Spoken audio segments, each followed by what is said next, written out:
Okay, the last thing, and I'm so sorry I've ran over. The last thing is how I work with new entities and build relationship charts for new entities.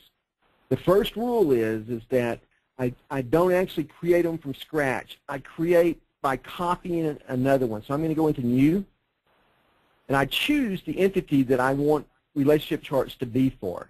So let's make it for the sales order that we just did. And what do I want to copy? What rules do I want to copy from? So in this situation, I guess we can just say the account. Okay, but I can choose any of the existing ones. Right? And when I choose that, it actually builds everything I want to do with the sales order. And you can see now I go in, and it actually has set everything up for me, and it's mirrored exactly what I had for the account entity.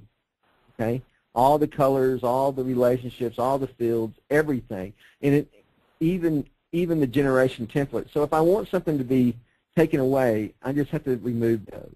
And if I want something to be added, I just remove those.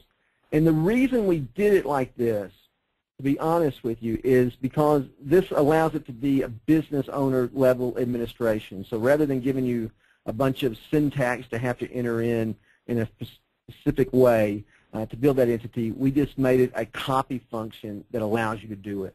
It's real easy. The only other thing to keep in mind is I have to publish it before it becomes in effect. So when I publish it, it is absolutely now publishing that new relationship chart type, and people will be able to use it. So when they go into that entity, they will see relationship charts now attached to that entity. Okay? Any questions? It's very simple to do that. Nobody has questions? The last thing that I'm going to go ahead and kind of cheat and go into is I'm going to show you storing information into a custom entity and what the rule is. And there will be a video on this that we'll have published in the next week or two. But it there are a couple of rules. Remember first that I have to build an entity to store the relationships in ours. So if I want to build a relationship for a project to a user, I have to have a place to store that project and user. And so I have to build an entity to store that and build those relationships in it. I think my machine's frozen up, so I'm going to go in and I'll show you the customization side of that. Hopefully it will do that. So I've actually built a custom entity called project to user. Here.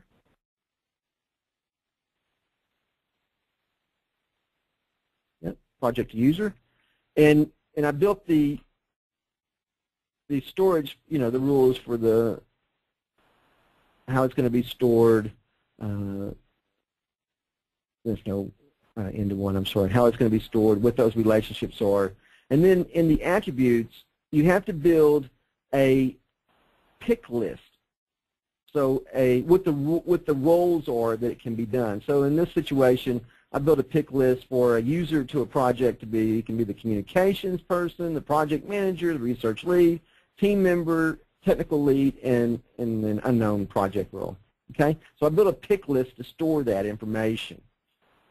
Then I go into relationship chart attributes, and I mirror that pick list. So you can see project roles right here, and I mirror that pick list with the values. Communication lead, project manager, so forth and so on. So that pick list is mirrored 100%. Then I go into relationship charts administration, and for that relationship, display relationship, so the project to the system user, okay, I look at displayable relationships, and you can see I've added project role, and I choose custom entity. So I choose the project role from my attributes list. This is coming from the attributes list, remember here, so attitude, all those. So these are the relationship chart attributes list. I choose project role, and then I come down and say save it into a custom entity, and I choose the table that it's going to be stored in, and then this is very important, the from. So the from is who owns the relationship. You can see you get the from entity right here, project. That is very important sometimes when people get confused. So the from is the project, and the to is the user. So you're just picking the fields for the keys to be able to get to those from the entity here, okay? And then you choose what is the pick list name that you defined it to. So all you're really doing is you're mapping this project rows attribute list to the pick list, okay? And again, in the admin guide, in that section, saving in custom entities, it walks you through that step by step. Okay, sorry I went over so much, guys. Matthew, I'll hand it back over to you then. Yes, thanks, Joe. Well, that just leaves it for me to wrap up and thank everybody for attending today. I will send out the PowerPoint presentation to you all, so you've got the positioning statements that we talked about earlier. And as we mentioned also, there's a library of videos, short 2 to 3 minute videos showing how to configure relationship charts broken down into different features and functions. That's available on our website in the support section, and as Joe mentioned, it's growing each day.